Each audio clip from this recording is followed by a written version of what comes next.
If you think that buying a home in Canada is more expensive now than ever before, you're absolutely right. The average home in Ontario is expected to cost over $900,000 in 2025. In other words, housing became unaffordable long before immigration Canada's housing crisis is about to get even worse. Check this out. But the housing crisis in Canada is disgusting, especially in Toronto. Canada's new Minister of Housing has just said house prices should not go down. Toronto's housing market is not in a cool down. It's in a meltdown. Housing affordability refers to the general population's ability to purchase or rent a home based on their income. So everyone's talking about a Canadian housing crisis, but now, in 2025, the average home price in Canada is over $680,000. Hey everyone, welcome back to Canadian Rant. Today we're diving into an issue that's affecting more Canadians than ever before, the growing challenge of home ownership. For decades, owning a house was considered a milestone of success and stability, something most people worked toward with hope and determination. But now, those dreams are being pushed further from reach. From major cities like Toronto and Vancouver to smaller towns right across the country, housing prices have skyrocketed, and affordability seems almost impossible for regular working Canadians. Wages aren't keeping pace, mortgage rates keep climbing, and for many, saving up for a down payment feels like an endless uphill battle. But it's not just about the numbers, there's a real emotional toll too. Families are making sacrifices, younger generations are giving up on the idea of buying, and even renting is getting harder every day. In this video, we're breaking down what's really driving this housing crisis, sharing our raw reactions to the stories and statistics, and talking about what it means for Canada's future.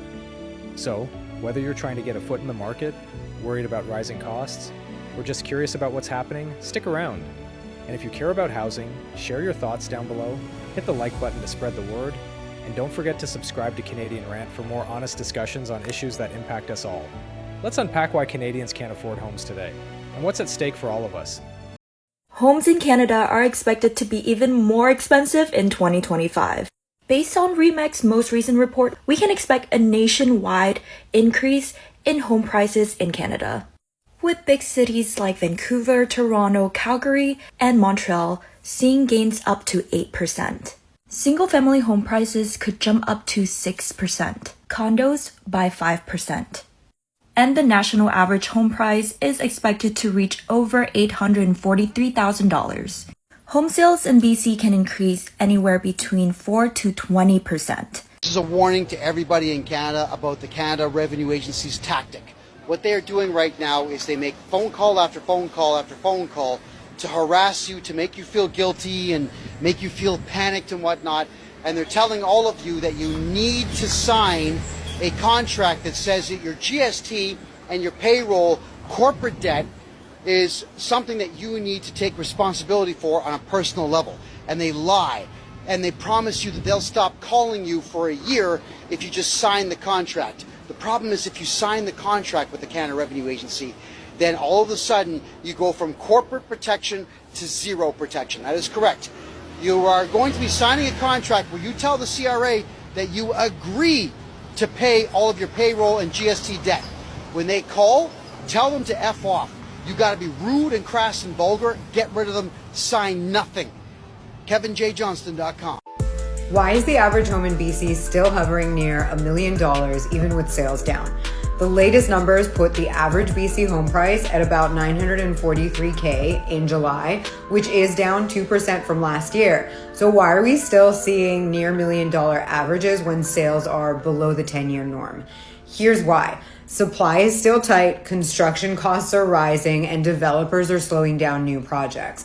So that ultimately means fewer future homes coming to market. Buyers and strategic investors see that, and the best properties still hold firm on pricing. Where's the mistake in this? Thinking that every home will crash. The reality is it's selective. The right product still commands a premium. So follow at the Mina Mindset for real, reach out, and let's get started on finding you the right property.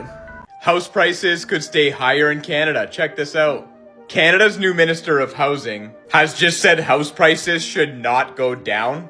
Instead, the solution is to deliver more supply and make sure the market is stable. So basically saying more supply is the answer, not lowering house prices. This is similar to what the previous government had told us last year, saying that housing needs to retain its value, as it's a huge part of people's retirement nest egg. So basically saying that the boomers who own homes like this are relying on them in order to fund their retirement. The problem is that this has been pushing younger people out of the market, since house prices have gone up dramatically, but incomes have not.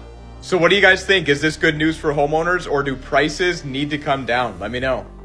The average home in Ontario is expected to cost over $900,000 in 2025. Experts at the Canadian Real Estate Association say that home prices in Ontario will go up 3.9% in 2025 and will cost $911,150 on average. The association also predicts that 7.3% more homes will be purchased in Ontario in 2025 for a grand total of 178,461. Let's talk about what is going on in the real estate market in Canada right now. The simplest way to break it down is supply and demand. There are obviously a number of contributing factors to why our supply is way up and our demand is way down. We have an affordability crisis in Canada. We also have tariffs, our government, inflation, employment rates are going up. However, the number one thing that I am hearing from sellers when I go on listing appointments is that they simply cannot afford their home payments anymore. So if you recall, 3 to 5 years ago during COVID, people were taking on massive mortgage amounts at very low interest rates because they were qualifying for them. However, now that they have to renew, they are no longer able to afford these huge mortgage payments with the increase in interest rates that we are seeing. Sellers are now being forced to put their homes on the market, which is increasing our supply. There's not as many buyers due to the uncertainty of the market, or the fact that they're just seeing that there's so much inventory that they can be more selective, they can offer lower prices, and sellers are losing money on their homes. I will do a whole separate video on why buying right now is a good thing, because prices are low even though interest rates are a little bit higher. So stay tuned for that. So Canada has a plan to fix the housing crisis, and according to this article released by the Canadian Press, at the rate at which we're going, it's going to take anywhere between 18 to 25 years to do so. The title of this article is "Canadian Government Has to Allow Home Prices to Fall to Make Housing More Affordable," experts say. The way they plan to do that is to continue to add supply to the market to prevent the growth in prices and allow wages to catch up to prices. In order to do that, though, they said it would take about 18 years to return to the more affordable home price to income ratios we've seen in 2005 in other provinces, and then in Ontario and British Columbia, where most Canadians live, it would take roughly 25 years. Simply slowing the growth of prices and letting wages catch up is clearly not enough, but the problem is that we can't build too much, because if we build too much, we are going to actually devalue the thing that holds a lot of Canadians' wealth. So we can't just slash the value of home prices altogether, we can only stop them from growing further. Seriously, at this rate, it is a very slow burn. And what is so great about Canadian real estate if it stops going up in value? Isn't that the whole point? One of the dumbest financial decisions you can make is buy a house. People think it's always a smart move to make, but those days are long gone. It doesn't make sense in Canada anymore. In society, hearing it from your parents, we're programmed to think that buying your house is the next thing you should do and it's the best financial decision. But here's the problem. You save for a down payment, all that money goes towards your home, you have no more money for investments. You take on massive debts for 25 years, and then you also have to pay for things on an annual basis: property tax, insurance, repairs and maintenance. In some cases, it can still make sense. Let's say you and your partner make $250K, you buy a house for $750K. Anything 3 times your household income should be manageable so that you have extra money left over. But otherwise, you're better off renting and investing the difference. Trust me, you'll have a bigger place, you'll pay less money, you'll have more flexibility, and you'll have more time to do where the hell you want. To all my young Canadians and any Canadian that's not a homeowner yet, have you ever wondered what it was like buying a house 30 years ago compared to now? Let me break it down for you real quick and adjust for inflation. So 30 years ago, the average Canadian salary was $25,000 yearly. Adjust that for inflation, that's $42,000 today. In 2025, the average salary in Canada is around $67,000. 30 years ago, the average home in Canada costed $150,000. Adjust that for inflation, that's $250,000 today. Now, in 2025, the average home price in Canada is over $680,000. But let's look at the GTA, the Greater Toronto Area. 30 years ago, the average home price in the GTA costed around $200,000. Adjusted for inflation, that's $330,000. And today, the average home price in the GTA is $1.1 million. So 30 years ago, it took 6 years of the average income of its time to buy a house in Canada, and 8 years for the GTA. How about present day? Make that 10 years for the average salary in Canada and 16 years of your salary to buy an average home in the GTA. So while income has increased, the housing prices have skyrocketed, especially in the GTA. This is why homeownership feels so out of reach for any Canadian that does not own a home, especially young Canadians. Canada needs change. If not, to all my fellow young Canadians, we will never own a home in Canada. Thank you for watching. Follow for more. So let's say you want to buy a house here in Canada for $600,000. You need to be making $120,000 to $150,000 a year. And remember, that's going to take you years to save up. And here's why. Let's say you're making $100,000 a year, which is only 10% of Canadians. You're going to be taxed 33 to 43%. And plus, that's not including utilities, gas, cell phone, you name it. Plus, you got to pay tax on top of that. Let's do a full breakdown of our population here in Canada on how much they make. Now, from these numbers going up, please pause and read. 70% of Canadians will never be able to own a home here in Canada. It'd be very tough for them to have a family. It'd be very tough for them to even take a vacation or get ahead. This bottom, you're more likely to sleep in your car with a family in minus 25 than be able to own a home. That is seriously, there's something seriously wrong here. And guess who's to blame? Banks and our federal, provincial government. It's crazy that people are working full-time, working 2 jobs with a combined income, still cannot afford to pay rent. They're sleeping in their cars or in tents. Can you imagine what our senior citizens and our vets are going through? What young families are going through just to get ahead? This is what happens when your government focuses on real estate instead of mining, oil and gas, lumber, right? This is not good, folks. This is very tragic, and I'll tell you this right now. We have 1.9 million Canadians that are homeless, and a percentage of that number, that's people living in their cars and working full-time. Tell me, what do you guys think? One thing I can't stand about the housing crisis in Canada is politicians pretending that they're trying to fix it. Because they're not. Like, we all know they're not. They're trying to keep the crisis, which is high housing prices, going for as long as they can. And every step they've ever taken has confirmed that. Every step they're like, no, we're making it more affordable, is just to pump more people, more cash, more liquidity, bail out developers, like, it's all stuff that would make housing, the cost of housing, go higher, and it has. We've reached a tipping point in Canada now where the only growth in this economy has been through immigration, through largely low wage jobs. And housing is just so expensive. We're cramming like 14 people into apartments in Toronto, and so they can work at Tim Hortons. Like, that's the economy now. That's what we're doing. And it's just, so it's just this is what it's for. This is the Minister of Housing even said, no, the cost of housing can't come down. But it's at crisis levels now. People can't afford it. People can't afford to fucking live. And so, like, are wages going to come up? Well, you're bringing more people into the country. Well, I mean, they have stopped that down, because finally people got so pissed at them. Are wages going to come up to where we can afford $1 million? I mean, you could just say housing is never going to be affordable, but it's fine. It's just like, just stop pretending like you're trying to fix it. You're not. No, I see you. I fucking see you, dude. I'm so sick of it. Oh, we got to fix it. Okay. That's not what you're trying to do, though. Just Just say the fucking truth, man.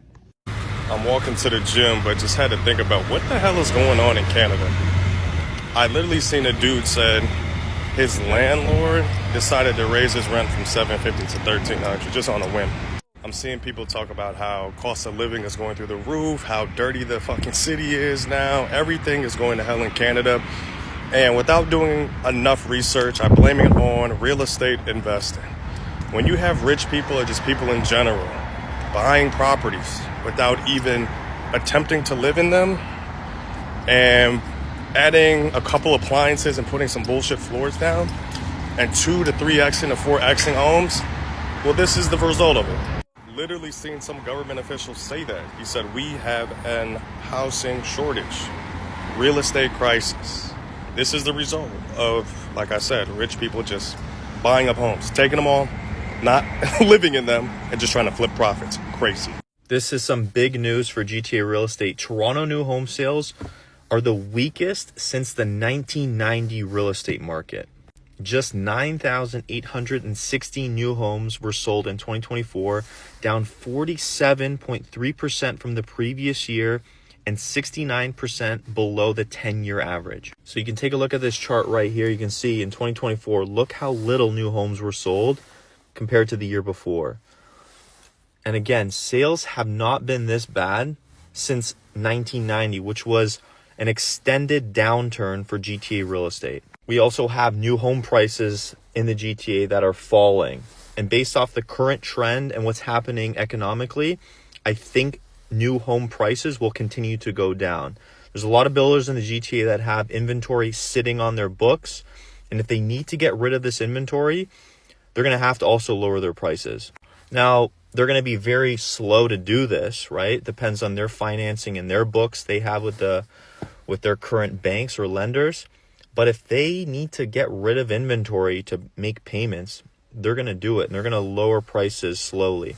Because another thing that's happening is a lot of these new homes are appraising much lower than what people bought them for, let's say a few years ago. And so what happens, and I've made a video about this before, is the builder essentially sues the buyer for the difference. If they can't come up with the difference, let's say it's $100,000, $200,000, the builder will sue the purchaser for the difference in order to recoup that. And if the purchaser or the buyer can't come up with that, they lose their deposit. That home then goes back on the market or on their inventory list, which then the builder tries to sell again, and usually at a lower price. So this is some big news I want to share. What do you guys think of the new home sales in the GTA market? Down 47.3% from the previous year. That is crazy. Toronto's housing market is not in a cool down. It's in a meltdown. As a seasoned real estate broker in Toronto, I feel it's important to give you an honest and clear view of what's really happening in today's market. The latest TREB report shows a clear trend. The market isn't just cooling, it's stalling. Sales are down 23.3% year over year. New listings are up 8.1%. That means demand is shrinking while inventory builds up, and that's pushing prices down. Breaking this down segment by segment, it's a sharp correction. Condos, sales are down 31.5%. Detached homes, sales are down 22.1%. Semis, sales are down over 23%. What about prices? Also slipping. The average Toronto home price is down 4.1% from last year.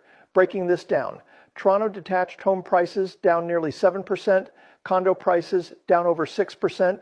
We're now 16% below the February 2022 peak. That's not just lost value, it's lost confidence, and confidence drives this market. Looking back to early 2021, Toronto had over 47,000 sales in the first 4 months. This year, just 18,000. That's a 61% drop. Why are we seeing these numbers? Buyers are being cautious, sellers are nervous, and mortgage renewals are looming.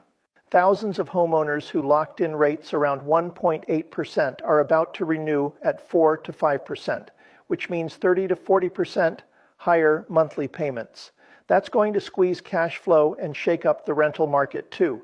Meanwhile, we're seeing falling condo starts, surging rental supply, slowing population growth, and yes, rents are softening, especially downtown.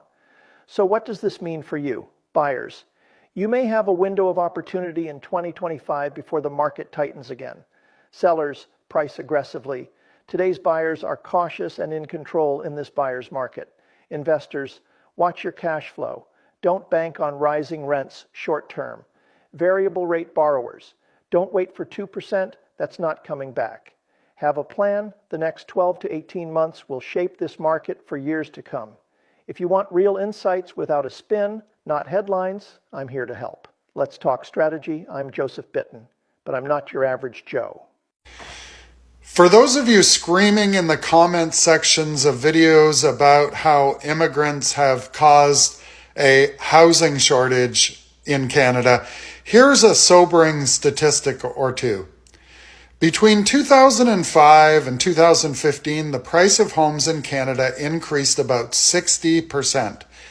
This, while population growth in Canada remained stable and immigration targets were way lower than they are now. In other words, housing became unaffordable long before immigration targets were increased. So what really happened? Well, Stephen Harper and the Conservatives removed barriers for unbridled foreign investment in Canada, allowing real estate investment trusts to turn our housing market into their personal investment vehicles. Corporations, REITs, and wealthy foreign investors began laundering money in Canada by buying up the available inventory. And anyone who studied economics understands the principle of supply and demand. When supply is dwindling and demand is rising, prices go up. So bidding wars started. And while a newly married couple only has so much money for a down payment, or based on income from jobs can only afford to pay so much for a house, institutional investors have large pools of money in cash on the barrelhead to pay whatever for a house. They know real estate increases in value and they can afford to ride out the market. They don't need to live in it. They don't need to flip it in the short term. They don't even need to rent it out because they don't need the income from it. They're buying today to sell it in 10, 15, 20 years, knowing they'll achieve an average of, say, 10% a year on their investment. Many of those investors did significantly better than that in the past decade and priced average working class Canadians out of the market. They couldn't care less whether a young couple has a place to live. So next time you want to get on your soapbox and bitch about immigrants, maybe look at who you voted into power back then. Stephen Harper and the Conservatives. Ditto provincially, which is technically where housing falls, the province. And in Ontario, that's Doug Ford, who also removed rent controls for greedy landlords so they could raise the rent as high as they wanted. Because someone will be able to afford to pay that rent. It just may not be your son or daughter. I get your anger, your frustration. It's just directed at the wrong group. Peace out. And if you're not already following me, you should. It's going to be a ride. If you think that buying a home in Canada is more expensive now than ever before, you're absolutely right. Let's break it down. Back in 1980, the average price of a home in Canada was just $76,000. Fast forward to 2020, and that number has skyrocketed to $531,000. That is an insane 600% increase, and it's even higher today. So why the jump? Well, several factors play into this, like supply and demand, changing interest rates, and of course inflation, but let's look at the numbers. In the 1980s, mortgage rates in Canada were around 18%. That's crazy. Nowadays, they're much lower. In 2020, it was 2 to 3%, and today it's about 5%. You might think that lower interest rates make homes more affordable. Unfortunately, the significant rise in house prices has more than offset the benefits of lowering the interest rates. Now let's talk about income for comparison. In 1980, the median household income was $20,000, and today it's $70,000. And while that might seem like a big increase, it's only about 250%, and housing has gone up 600%, so it certainly has not offset that. So what this means is that people are now spending a much larger percentage of their income on their housing needs. In the past, it was quite possible to cap your housing expenses at 30% of your income. But nowadays, most people are spending upwards of 50, 60, even 70% of their income just on housing. And it's not just about buying a home. Renting has also become way more expensive. In many cities, rent has doubled or tripled in the last 2 decades, making it so much harder to save up for a down payment to eventually buy a house. So what can you do? Well, the first thing is make sure you understand your budget. Make sure you understand all of the costs of owning and maintaining a house because it is so much higher than just a mortgage and your interest rates. And while it's so much harder to buy a home today than it was in the 1980s, you can still do it. It just might take a little bit longer and you might need to cut back your budget quite a bit more than people in the 80s would have. So everyone's talking about a Canadian housing crisis, but have you ever stopped to ask yourself, what is the actual crisis and what caused it? So here's the truth. This isn't just about home prices. No, it's about too many people chasing too few homes. And it didn't happen by accident. Nate Atkin here, back from Hummingbird Mortgages, here to help you understand the things about money and mortgages that they didn't teach us in school, but we wish they did. Let's learn about this housing crisis that everyone talks about. I'm going to break this down for you in 5 simple points. The first one is going to be population boom. Yes, population boom. In 2023, the Liberal government increased our population by 1.2 million people, yet we only built 250,000 homes. That math doesn't work. It doesn't take a rocket scientist to figure that one out. Number 1 is population boom. Number 2 is going to be zoning and red tape. What do I mean by that? Well, outdated rules and long delays make it nearly impossible for most builders to build fast enough. Yes, it's true, especially in cities where people want to live. It's very difficult for builders to build. So because of zoning rules and red tape and archaic policies, it's very difficult to build. Number 3, in addition to number 2, is going to be construction constraints. What do I mean by that? Well, builders are dealing with massive labor shortages, rising material costs, and higher interest rates. So what does that mean? Well, of course, even if they had the bylaws and zoning in place that would allow them and empower them to build fast enough, there's just not enough people to work and do it. And of course, the costs are very, very high. Number 4, speculation. What do I mean by that? Well, housing has become more of an investment vehicle than it has been a place to live. For so many decades, people looked at housing and homes like, oh, it's a place to live. It's a home for me to raise my family and a community to do that. But in recent years, people have started to look at homes and housing as assets only, places as investments, places where they can park their money and build their equity. And it's looked at now as a speculative investment as opposed to a home and a place to live. Reason number 5 for the housing crisis is cheap credit or cheap money. Yes, for over a decade, we had people fueled by FOMO or fear of missing out, buying and bidding, getting into bidding wars and all sorts of stuff because money was essentially free. So reason number 5, and the final reason, like the foundation, is money, cheap credit. So there we have it, 5 reasons for the Canadian housing crisis. Of course, there are others, but 5 big ones are population boom, zoning and red tape, construction constraints, speculation or people using homes as an asset rather than a home, and of course, cheap credit or free money. The result, of course, is a system that is broken, and we cannot possibly supply enough homes to keep up with demand. It isn't just about first-time home buyers. Of course, it depends on where you are in the market cycle. If you're a baby boomer and you got $2 million in equity, yeah, you're kind of happy. There is no housing crisis. But if you're a first-time buyer, it's very, very difficult for you to conceptualize getting into the market. But this is not about a negative post. It's about letting you know that there are options. There are great policies and mortgage products out there to help folks out to get into the market or to continue to invest. There you have it.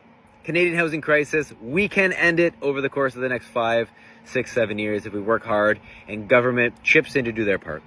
Now you know. And that brings us to the end of today's discussion on the housing affordability crisis in Canada. It's clear this is more than just an economic problem. It's a deeply personal issue affecting the lives and futures of so many Canadians.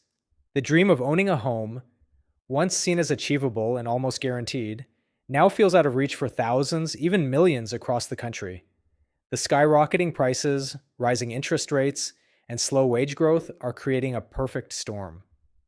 Families are facing tough decisions, whether to stretch beyond their means, delay plans, or give up on home ownership entirely. And it's hitting younger generations especially hard, those who grew up believing that buying a house was part of the Canadian promise. But it's not just about individual circumstances. This crisis reveals bigger systemic issues about housing supply, investment, and policy that urgently need attention. It challenges us to rethink how homes are built, who they're built for, and how we can create a market that works for the many, not just the few. If you've been affected by this crisis, whether you're struggling to save for your first home, worried about affording your current place, or just feeling frustrated watching prices climb, know that your story matters. Sharing experiences helps shine a light on the real issues and pushes for change. I encourage you to leave your thoughts and stories in the comments below so we can keep this conversation alive and grow our community of support. For those watching who want to help, there are ways you can make a difference. Raising awareness, advocating for affordable housing policies, supporting local initiatives, or simply sharing this video can help keep pressure on decision makers to take action. If you found value in this video, please hit the like button, share it with your networks, and subscribe to Canadian Rant for more honest discussions about the issues shaping our country. Don't forget to ring the notification bell so you never miss an update. Thank you for spending this time with me, and remember, while the housing crisis is tough, through understanding, community, and action, we can work towards solutions.